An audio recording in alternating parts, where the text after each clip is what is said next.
اللهم صل على محمد وآل محمد. أعوذ بالله من الشيطان الرجيم. بسم الله الرحمن الرحيم. والصلاة والسلام على سيدنا Muhammad wa alihi الطيبين الطاهرين. En el nombre de Dios, el compasivo, el misericordioso, que las bendiciones de Dios sean con el mensajero del Islam, Muhammad, y los inmaculados imames de su familia. Dijo el profeta del Islam: Inna li qatli al-Husayn hararatun fi qulubi al-mu'minin la tabrudu abada. Ciertamente que en el asesinato del Husayn hay una pasión, un calor apasionado en los corazones de los creyentes que no se enfriará nunca. En estos días, que son los días en que conmemoramos la epopeya de Abi Abdullah al-Husayn alayhi salam, vivimos esa pasión por el Husayn. Así como en la época de la peregrinación hay personas que asumen toda la fatiga que implica la peregrinación a la Meca, el costo, la fatiga corporal, anímica, soportando así muchas cosas. Esto no es algo que podemos decir que pueda ser comprendido fácilmente, puesto que ese viaje no tiene una ganancia material, lo que tiene es una ganancia espiritual. Las personas pueden estar predispuestas de manera anímica, pero estando conscientes de que no van a tener un provecho que vuelve hacia ellos en lo material. Esto no puede, esa gran concurrencia de millones y millones de personas cada año, no puede simplemente comprenderse con parámetros mundanales. Existe aquí una injerencia divina en este gran congreso de la peregrinación que se da todos los años. Podemos encontrar el secreto de ello en la súplica que hizo el patriarca Abraham, Sayyidina Ibrahim alayhi salam, cuando rogó a Dios lo siguiente, como nos dice el Sagrado Corán: A'udhu billahi minash shaitanir rajim, bismillahir rahmanir rahim, faj'al af'idatan minan nasi tahwi ilayhim. Dios mío, dispón que grupos de gentes se dirijan, tiendan su corazón, tahwi ilayhim, que quieran ir hacia ellos, o sea, hacia donde se encuentran los creyentes en la casa de Dios. Aquí vemos que hay una disposición, que es lo que pide Ibrahim alayhi salam en su dua, dispón. Hay una disposición divina. Aquí hay un factor no material, hay un factor inmaterial, un factor metafísico. Una disposición divina que hace que los corazones se llenen, se colmen de esa pasión por dirigirse a la Meca para visitar la Kaaba en la medida de sus posibilidades. De la misma manera, análogamente, existe esta disposición divina en los corazones de los creyentes para conmemorar los días de Ashura, los días en los cuales recordamos al Imam Hussein alayhi salam. Y esto lo encontramos en las palabras del profeta, en las cuales dijo lo siguiente. Cuenta el Imam Ja'far ibn Muhammad al-Sadiq alayhi salam, el sexto de los imames: Nazar al-Nabi, observó al profeta sallallahu alayhi wa alihi ila al-Husayn ibn Ali. Observó al Imam Hussein, que era un niño. وهو مقبل, siendo que estaba viniendo, فأجلسه في حجره, lo sentó en su regazo. وقال إن لقتل الحسين حرارة في قلوب المؤمنين لا تبرد أبدا, أو لا تبرد أبدا. Ciertamente que en el asesinato de Hussein habrá un calor apasionado en los corazones de los creyentes que no se enfriará jamás. Luego continuó diciendo el imam Ja'far Sadiq alayhi salam: بأبي قتيل كل عبرة. Él será el asesinado de las lágrimas. Es una traducción que podemos decir. Abara aquí es lágrimas. Qila, se le preguntó al imam Ja'far Sadiq alayhi salam: وما قتيل كل عبرة. ¿Y qué significa el asesinado de toda lágrima? Y ibn Rasulillah, oh hijo del mensajero de Dios, respondió: لا يذكره مؤمن إلا بكى. Significa que no lo recordará un creyente sin llorarle. Vemos entonces que aquí está esa disposición, se ha dispuesto esa pasión en los corazones de los creyentes. Pero por supuesto esta pasión tiene niveles.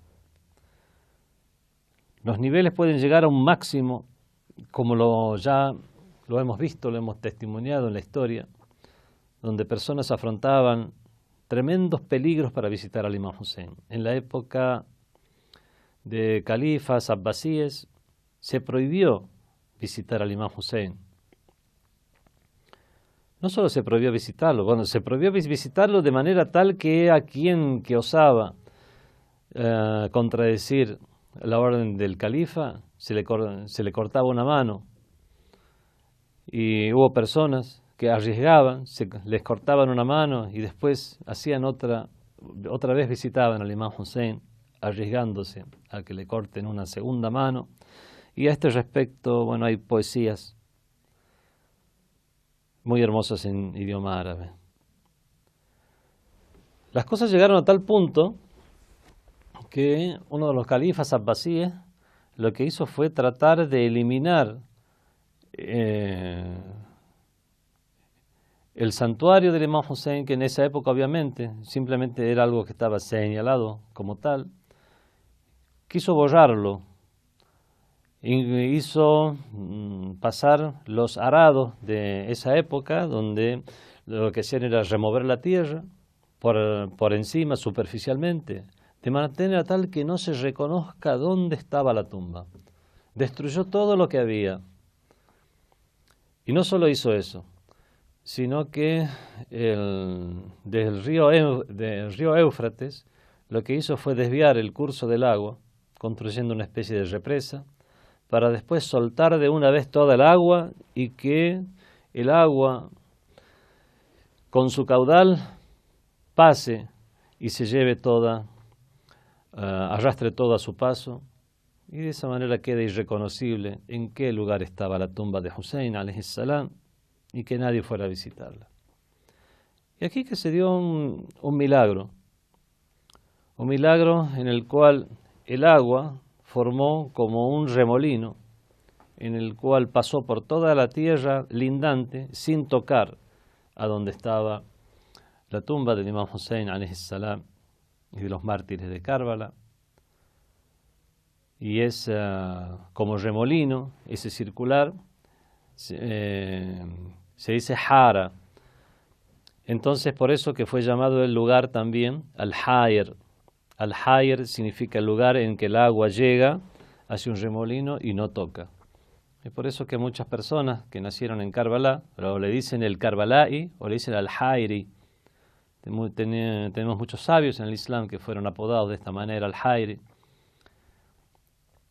El Ayatollah Al-Hayri, el primero que fue desde la ciudad de Karbala, llegó a la ciudad de Qom, fue el que instituyó aquí en esta ciudad, en la ciudad de Qom, las hawzas o seminarios religiosos. Hoy en día también tenemos un Marja Taqlid, un reconocido sabio, también con el mismo apodo, puesto que toman esos apelativos de las ciudades en que nacieron, Al-Hayri. Vemos entonces cuál era el castigo que recibían aquellas personas que visitaban al Hussein y aún así lo hacían. Estos son niveles de pasión. Y por supuesto están los otros niveles, los niveles mucho más elementales que puede tener una persona, un practicante cualquiera, por decirlo de alguna manera, que son aquellos que concurren a las mezquitas, hay reuniones por el Imam Hussein, concurren, pero no asumen esos valores, no hacen de eso una vivencia que les provoque un cambio o una transformación.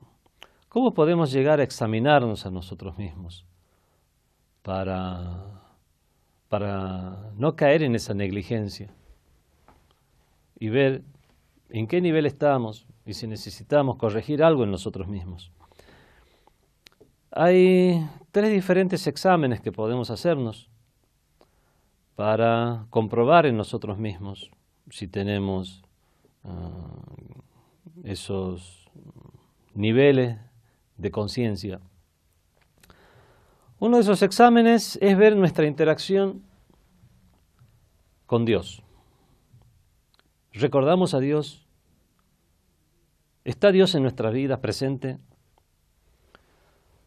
¿Le dedicamos tiempo, tanto en nuestras oraciones, un tiempo consciente, no un tiempo automático como muchas veces se hace al realizar las oraciones? Es más, uno muchas veces no se acuerda si está haciendo 3 ciclos o 4 ciclos, porque no los está haciendo concentrado. ¿Está realmente Dios presente en nuestra vida? ¿Estamos durante la noche? ¿Nos quedamos despiertos a veces para dirigirle letanías? ¿Cuál es el grado de sometimiento que tenemos ante Dios? Veremos entonces a través de nuestros rezos y de las súplicas que le dirigimos a Dios y cómo eso nos afecta. Esa es una forma de examinarnos para ver si necesitamos trabajar en ello. El segundo examen que podemos hacer es ver cuál es nuestra interacción con el Wali al-Amr. ¿Quién es el Wali al-Amr? Aquí estamos hablando obviamente del Imam Inmaculado, el Wali al-Amr real, el tutor real de los musulmanes, el patrón real de los musulmanes, que en este caso obviamente es el Imam del tiempo. El Imam del tiempo que, como dicen las narraciones, son as-sabab al-muttasilu bayna al-ardi was-sama, son el cordel que está unido entre el cielo y la tierra. O como dice el hadith, la takhlu al-ard min hujja, nunca la tierra quedará sin un hujja, o sea, sin una prueba divina, que será la prueba de Dios en la tierra, la cual justificará la creación de los cielos y la tierra, justificará el movimiento de la historia, justificará que se dé la chance a la humanidad para que alcance una perfección. Esa prueba de Dios que fue la que mostró a los ángeles cuando los ángeles dijeron: vas a disponer en ella a quien corrompa sangre, a quien corrompa en ella y derrame sangre. Y ahí que fueron expuestos a los ángeles los nombres de Ahlul Bayt alayhimus salam. Vemos entonces que ellos son los imames de Ahlul Bayt, son el vínculo entre el cielo y la tierra. Entonces vemos cuál es nuestra relación con ese vínculo, con nuestra relación con el imam.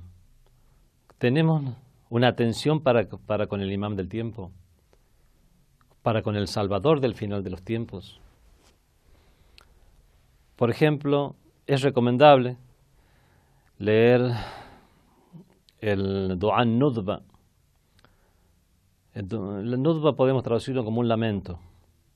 ¿De qué nos lamentamos? Nos lamentamos de que el imam del tiempo no está a nuestro alcance y de otras cosas más, pero más que nada ese es el tema en el cual se centra el el dua. Este dua nudba, por ejemplo, es muy recomendable leerlo en la festividad de Eid al-Fitr, cuando termina el mes de Ramadán, en la festividad de Eid al-Adha, o sea, el día 10 del mes de Zulhijjah, el mes de la peregrinación. El día de Eid al-Ghadir, cuando fue anunciado el Imam Ali alayhi salam como sucesor del profeta del Islam. Y cada día viernes es bueno leer este dua nudba. Si una persona lee el dua nudba y se siente identificada con las nociones del dua, ingresando las mismas a su corazón, podemos decir que ahí habrá pasado esta segunda prueba. En el dua nudba, por ejemplo, encontramos que nos dirigimos al imam del tiempo y le decimos: Azizun alayya an ara al-khalqa wa la tura. Es muy fuerte para mí ver la creación presente y no verte a ti. Wala asma'u laka hasisan wala najwa. No escuchar de ti ninguna palabra, ninguna confidencia. Azizun alayya an tuhita bika duni al-balwa. Es muy fuerte para mí ver que a lo mejor estás siendo examinado, hay algo que te aflige y yo no puedo estar ahí. Wala yanaluka minni dajijun wala shakwa. Y que no te llegue de mí ni un clamor mío ni ninguna queja.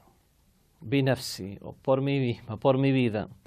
Anta min mughayibin lam yakhlu minna. Tú eres un ausente que no deja de estar con nosotros. Hal ilayka yabna Ahmad sabilun fatulqa. ¿Acaso hay algún camino para llegar hacia ti, oh hijo de Ahmad, como para encontrarte? Hal yattasilu yawmuna minka bighadihi fanahza. ¿Acaso nuestro día alguna vez se encontrará en un mañana contigo y tendremos esa suerte? Mata naridu manahilaka arrawiyat fanarwa. ¿Cuándo encontraremos esos abrevaderos traslúcidos para que bebamos de ella? Mata nantafi'u min adbi ma'ika faqad tala as-sadam. ¿Cuándo es que nos aprovecharemos de esa dulce agua que estos lleven? Realmente se ha alargado el tiempo. Mata nugadika wa nurawihuka fanaqirru aynan. ¿Cuándo será que podamos acompañarte y estar contigo y de esa manera nuestros ojos se encuentren consuelo? Mata tarana wa narak. ¿Cuándo será que nos veas en tanto te estamos viendo? Waqad nasharta liwa an-nasri tura. Siendo que habrás desplegado el estandarte del triunfo y seas visto. Si leemos estas frases del dua nudba y podemos decir estas tienen un efecto sobre nosotros, ahí podremos decir que la persona estará viviendo esa pasión de la espera del imam que se encuentra en la ocultación, esa espera interior. Y entonces habrá salido exitoso de ese examen. Hay un tercer examen. Un tercer examen para nosotros ver este nivel de pasión, este nivel de espiritualidad, este nivel de compromiso con estos valores de la fe, valores del Islam, valores humanos. Es comprobar el bienestar de nuestras intenciones, de nuestro corazón, al recordar a Abi Abdullah al-Hussein alayhi salam, el mártir de Karbala. Vemos si al recordar la epopeya de Karbala, nuestro corazón no se enternece ni siquiera un poco, entonces aquí hay algo que habrá que corregir. Vemos que entonces hay diferentes niveles de fe. Hay una fe común de las personas y hay una fe especial. Hay una fe de personas especiales. ¿Cómo hacemos nosotros para desarrollar ese nivel de fe especial? en nosotros, un nivel que vaya más allá de una práctica aparente de las normas de la religión. Primero hay que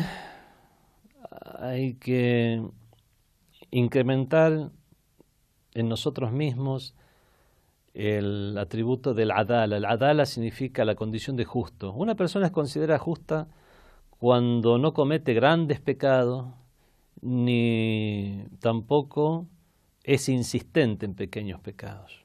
Esto tiene una explicación que ahora no es el momento. Eso, o sea, convertirnos en personas justas.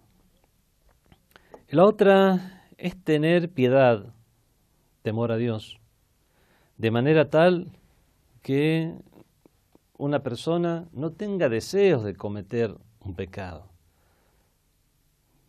que realmente se facilite a sí misma la persona para acceder a todo lo que necesita a través de medios lícitos, de forma tal que ni siquiera se le ocurra pensar en pecado. Vemos entonces que hay diferencia de niveles, hay una fe ordinaria y hay una fe especial. Aquello que también hace que se fortalezca en nosotros la fe hasta llegar a convertirse en esa fe especial es el ta'alluq al-qalbi, esa vinculación de corazón, ese compromiso de corazón con valores, algo que pase de la erudición y se convierta en vivencia. Vemos que esa erudición o conocimiento que podemos llegar a tener, si no se convierte en vivencia, puede suceder que la persona caiga en lo que cayó Satanás, a pesar de tener conciencia, erudición, conciencia, conocimiento de la grandeza de Dios, no existía en su corazón un compromiso como para actuar acorde a ese conocimiento. Cuando nosotros tenemos un vínculo con algo fuera de Dios, ahí tenemos un problema bastante grande. Dice Dios en el Sagrado Corán: "Ma ja'ala Allahu li rajulin min qalbayn fi jawfi". Dios no dispuso que una persona tenga dos corazones en su interior. Con esto quiere decir que una persona no puede tender hacia dos lugares contrapuestos al mismo tiempo. La vida mundanal y la vida del más allá, bueno, como dice en un hadiz, son como las dos esposas de un hombre. Dijo Jesús, el Mesías, Jesús hijo de María, con él sea la paz: "Mathalu dunya wal akhira kamathali rajulin lahu darratan". El ejemplo de la vida mundanal y la vida del más allá es como el ejemplo de un hombre que tiene dos esposas. In arda ihdahuma ashatat al-ukhra. Cuando quiere complacer a una, hace enojar a la otra. Una persona no puede complacer tanto absolutamente a la vida mundanal como absolutamente al más allá. ¿Cuál es la solución? ¿Acaso la solución está en dejar de lado todo lo mundano? No, nada que ver. Esto nos está diciendo, nos está orientando a no apegarnos a lo mundano, pero no dejar todo de lado. Dijo el mismo Imam Ali ibn Abi Talib alayhi salam: "I'mal li dunyaka ka'annaka ta'ishu abadan". Haz para este mundo como si fueras a vivir para siempre. "Wa'mal li akhiratika ka'annaka tamutu ghadan". Y haz para el más allá como si fueras a morir mañana. Todo esto entonces nos da las pautas de cómo hacer un cambio y que necesitamos un cambio. Y para lograr esa fe especial necesitamos ese cambio. Porque como dice el Corán: "Inna Allaha la yughayyiru ma biqawmin hatta yughayyiru ma bi anfusihim". Dios no cambia lo que hay en un pueblo hasta que ese pueblo se cambie a sí mismo. Los días de Muharram son días de luto, donde guardamos luto por el Señor de los mártires. Y es una oportunidad. Es una oportunidad para lograr esa fe especial, desarrollarla lo más posible. Cada uno según sus capacidades, según sus vivencias, según sus experiencias, según sus oportunidades. Y de esa manera podremos decir que se ha producido un cambio. Ese cambio puede producirse en cualquier momento. Recordemos en la historia, en la gesta del Imam Hussein alayhi salam, a la persona de Hurr. Hurr fue uno de los comandantes del ejército contrario al Imam Hussein, al que se le ordenó detener al Imam Hussein en Karbala hasta que llegue el resto del ejército. O sea, estaba en la fila de los enemigos. Iba a contarse entre los desdichados, entre aquellos que iban a comprar un pasaje directo hacia el infierno. Y vemos que en un momento dado, en medio de la batalla, antes de comenzar la batalla, al ver que estaba su propia gente decidida a matar al nieto del profeta del Islam, hijo, el profeta lo llamaba mis hijos al Hassan y Hussein. La gente al llamarlos le decía Yabna Rasulillah, oh hijo del mensajero de Dios. Al ver que estaban dispuestos a matar al hijo del mensajero de Dios, comenzó a temblar. Lo vieron otros soldados que estaban cerca de él, le dijeron, Hur, primera vez que te vemos así, te conocemos como una persona valiente y ante una persona que son tan pocos en número y nosotros somos como 30.000, ¿estás temblando? Y dijo, no es lo que ustedes piensan, estoy eligiendo entre el paraíso y el fuego, estoy eligiendo entre el cielo y el infierno. Y se dirigió hacia el Imam Hussein. Bueno, la historia muchos la conocerán y tal vez la mencionemos en otras charlas. Entonces digámonos a nosotros mismos, Ya Rab, oh Señor, Ya man qalabta qalb al-Hurr ibn Yazid al-Riyahid, oh tú que hiciste que cambie, tú que trastocaste el corazón del Hurr ibn Yazid al-Riyahid, thabbit qulubana ala al-huda, afianza nuestros corazones en la guía, وحول حالنا إلى أحسن الحال, y transforma nuestro estado al mejor de los estados. Vemos que Hurr cambió su postura, una postura que lo iba a disponer entre lo peor de lo peor, asfala safilin, lo iba a disponer en lo más bajo del infierno.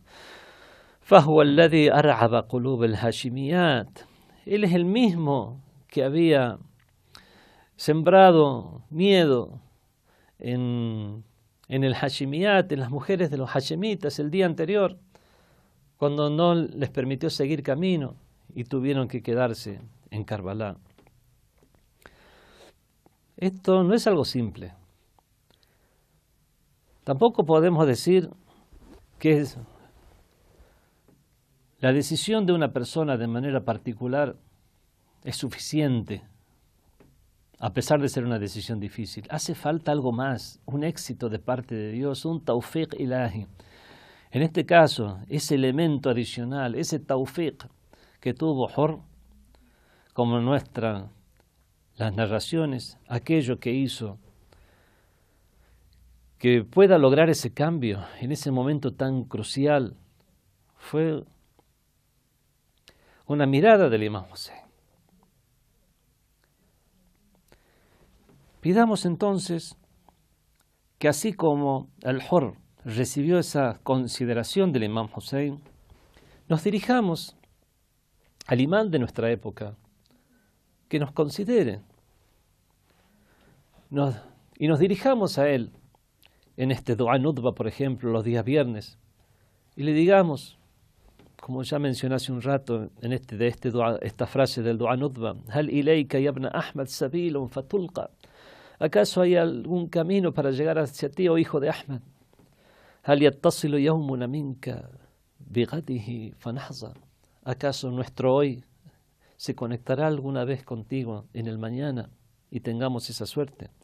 Si llegamos a asumir estos valores, a sentirlos y a sentir esa pasión, ahí es que podemos llegar a decir, dirigirnos al Imam Mahdi alayhi salam y decirle a nuestro corazón, ya Aba Saleh. En Irak generalmente al Imam Mahdi alayhi salam le dicen Aba Saleh. Alguien que no tiene hijos en general le dicen Aba Saleh. Ya Aba Saleh, ya Aba Saleh al-Mahdi, if'al bi ma fa'ala al-Husayn bil-Hurr ibn Yazid. Haz conmigo aquello que hizo el Hussein con Hurr para que yo tenga ese cambio.